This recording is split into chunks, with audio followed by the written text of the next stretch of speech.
A criação do curso de Engenharia Mecatrônica, ela vem como se fosse uma consequência natural de uma ênfase que já existia na Engenharia Mecânica, que era uma ênfase em Engenharia Mecatrônica. Depois de 10 anos de ênfase, a gente tinha uma busca ou uma procura por essa ênfase com um número muito bom de alunos, né? Então era uma busca sólida, todo semestre a gente tinha alunos interessados. Ao mesmo tempo, a USP ela tem uma característica inovadora, ela tem um compromisso pela inovação, e a gente sentia que a evolução tecnológica oferecia uma série de novidades que não eram exploradas pelo curso na forma de uma ênfase. Então a ideia era tentar trazer uma nova formação, uma formação mais atual, e ao mesmo tempo, com essa consolidação da procura e das disciplinas que os alunos tinham muito interesse, né? Então a ideia era transformar essa ênfase numa habilitação separada, né? Então, a partir do início aí, dos anos 2000, foi feita a opção por se criar um novo curso a partir da ênfase já existente e revisar as disciplinas, né, e colocar uma característica que a gente chamou bastante inovadora em relação aos outros cursos que também já existiam pelo país. A ideia era dar ao nosso aluno uma característica de engenheiro completamente nova no país. Esse engenheiro ele não é mais aquele profissional que vai, ao final do curso, simplesmente buscar um emprego. Ele vai também pensar em, eventualmente, criar o seu próprio negócio. Então a ideia de toda aquela base, aquele arcabouço de disciplinas que ele aprendeu ao longo do curso, né? Então ele vai ser um profissional inovador e que pode eventualmente criar novos produtos, novos processos. Essa é a ideia, né? Então o como fazer isso, né? Qual seria a ideia? Nós unimos esforços de 3 professores, 2 professores, o professor Paulo, o professor Luiz Augusto já estavam na USP, eu estava chegando, né? Eu tinha experiência de criação desses cursos fora da USP. Então, nós, com esse trio, né, nós montamos um novo projeto pedagógico, um projeto ousado, né, que hoje, depois de 10 anos, a gente está vendo que tem pontos fortes, pontos positivos, e a gente poderia até imaginar um relativo sucesso. A implementação do curso não foi fácil. Criar uma habilitação exige a montagem de uma nova estrutura, né? As principais conquistas que a gente conseguiu, com grande apoio da Universidade de São Paulo, foram a construção de um prédio com um conceito completamente novo.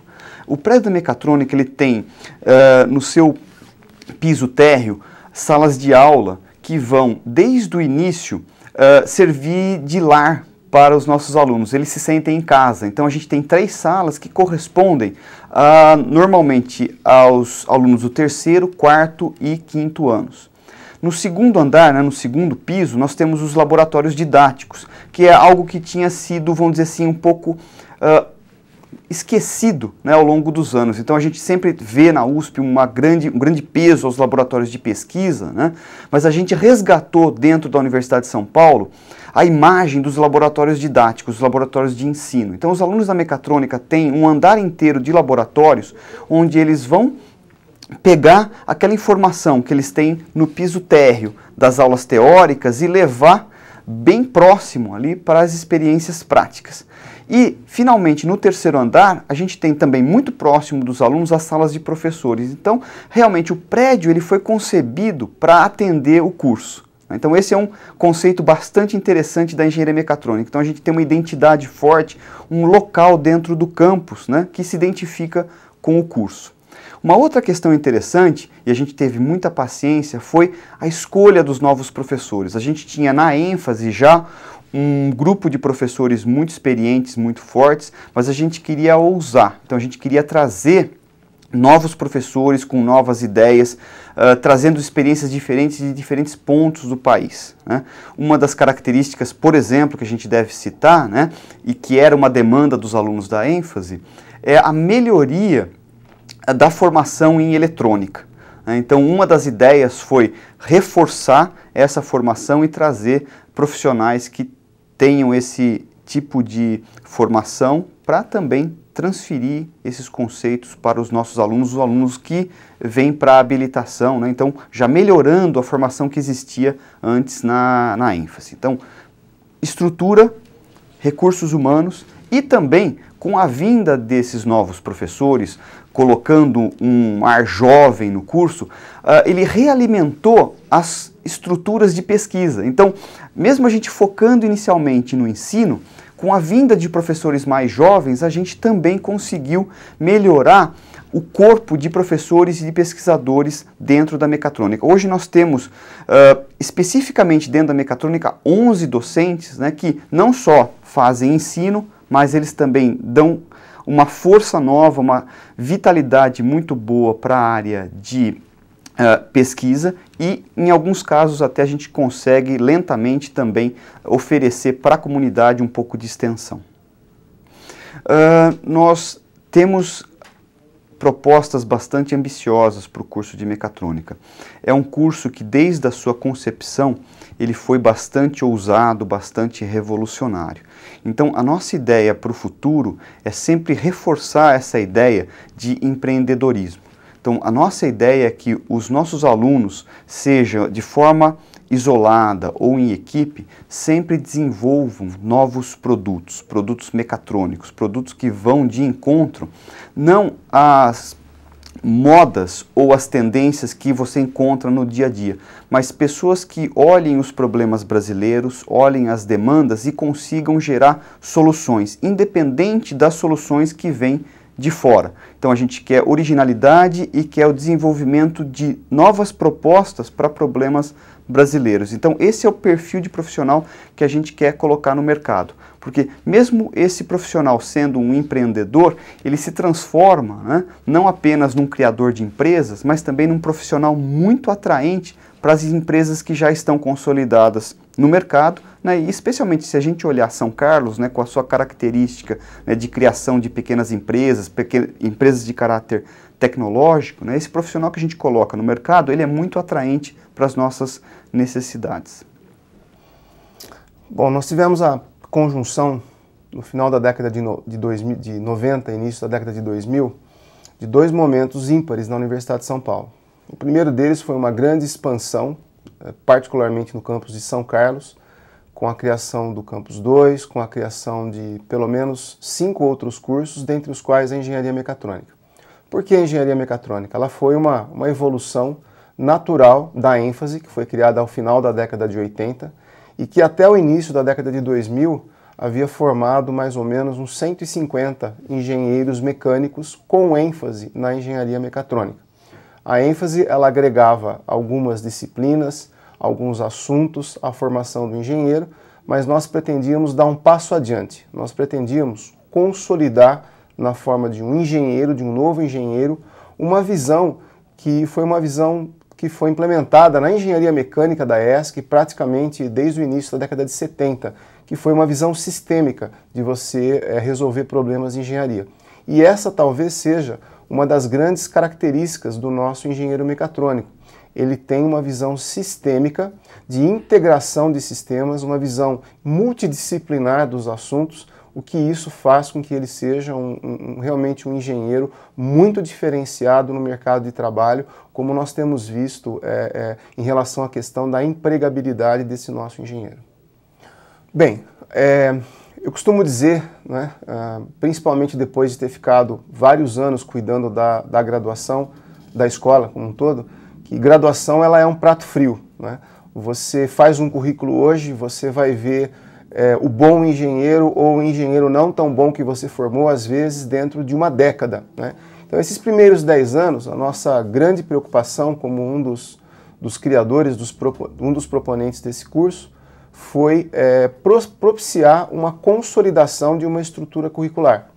Nós tivemos, em termos de melhorias nessa estrutura curricular, algumas mudanças pontuais, algumas intervenções pontuais, mais no sentido de correção de curso.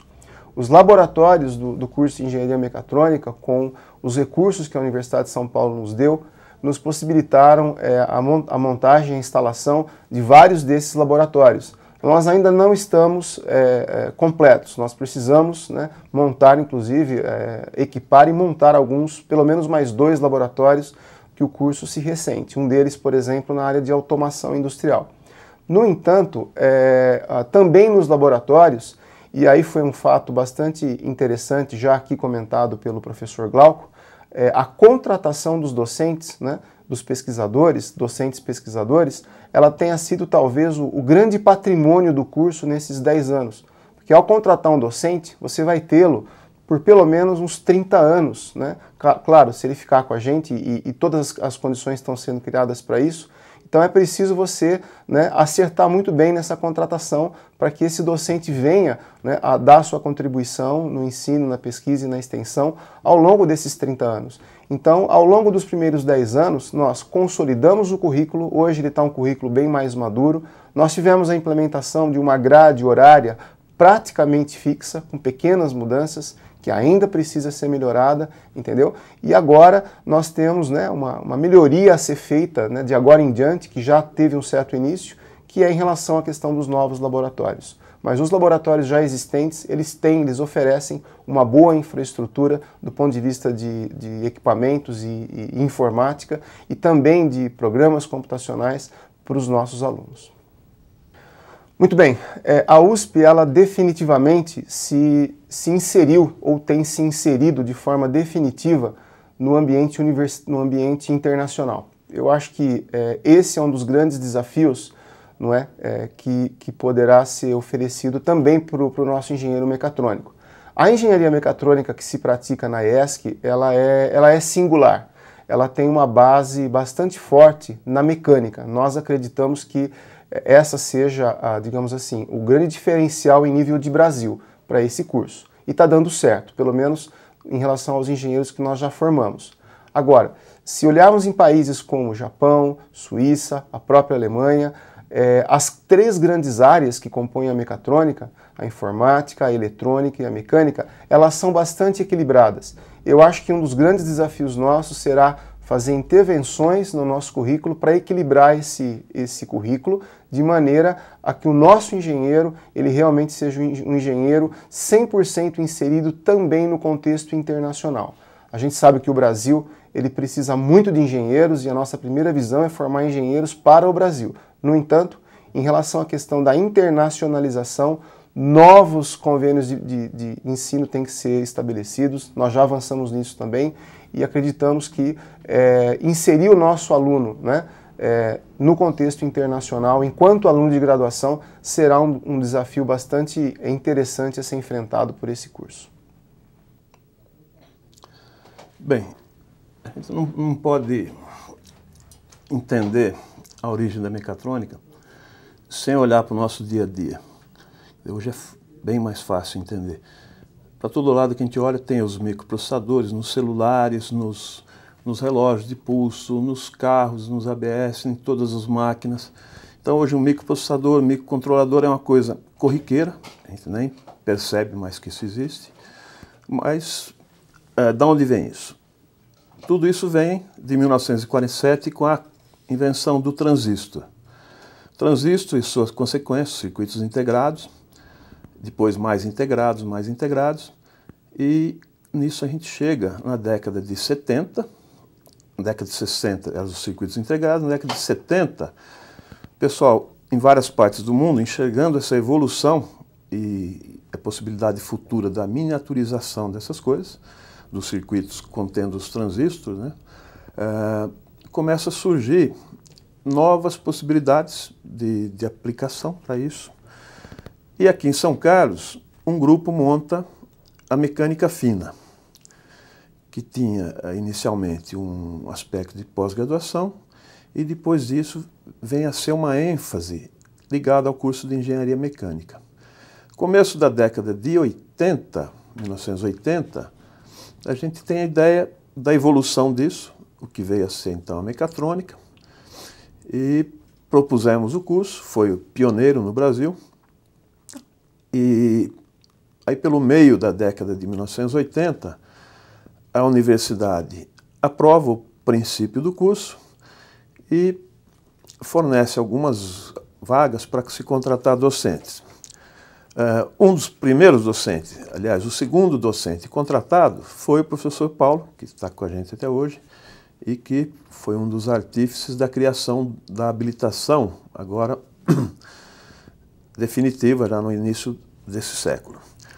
Bem, nós começamos a ênfase, então, no final dos anos 80. Em 1990, formamos os primeiros engenheiros mecatrônicos no Brasil, que eram ainda vinculados ao curso de engenharia mecânica. Rodamos esse experimento por mais de uma década para verificar possíveis acertos e erros da proposição inicial, de forma que, no final do século passado, início desse, por volta do ano 2000, a gente tinha amadurecido as ideias o suficiente para se propor, então, um curso individual separado da engenharia mecânica. Com a contratação do professor Glauco, isso veio a trazer novas ideias, novas contribuições, porque ele vinha de uma experiência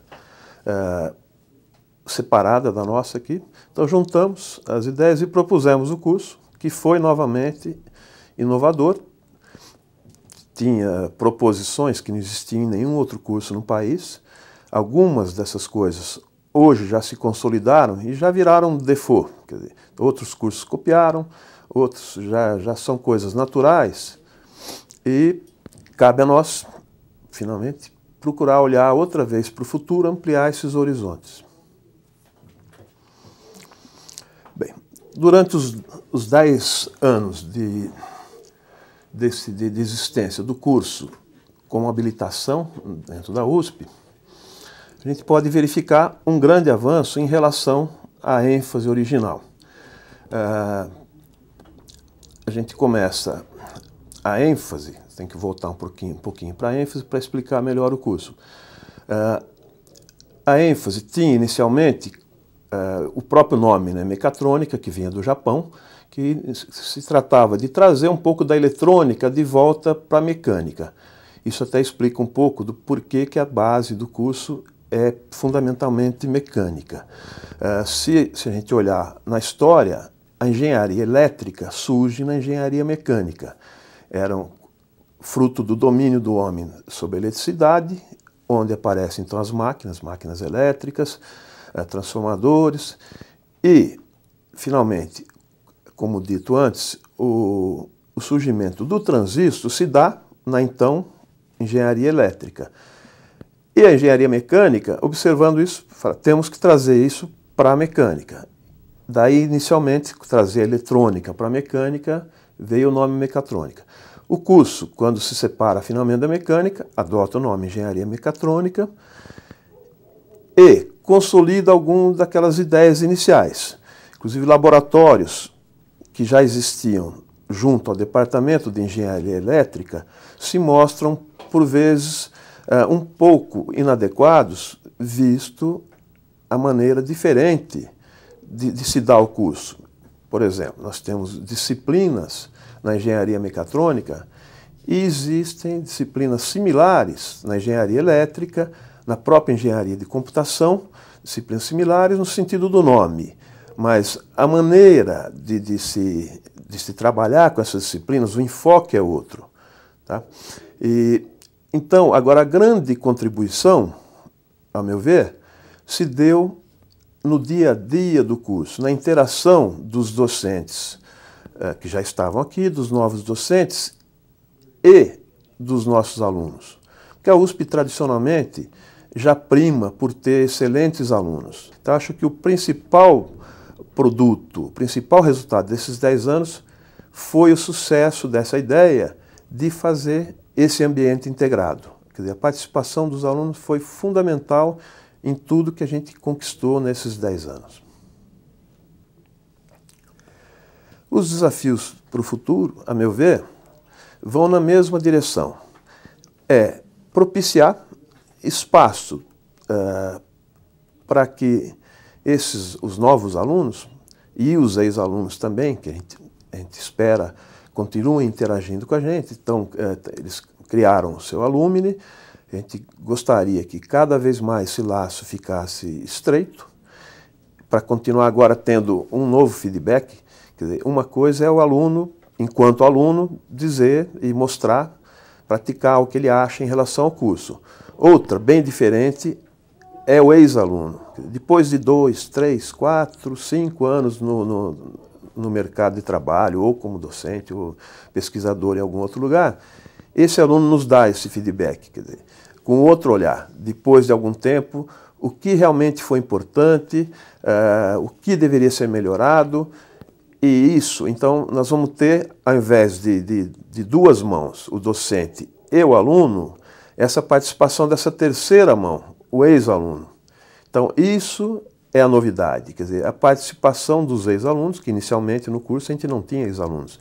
Hoje nós temos, e é essa terceira mão que vai nos propiciar um novo abrir de horizontes para se enxergar o futuro. O que a gente mudar, mas da minha cabeça eu enxergo que o fundamental, cada vez mais, é a gente continuar nessa direção, ou seja, onde os alunos sejam cada vez mais sujeitos ativos do seu aprendizado.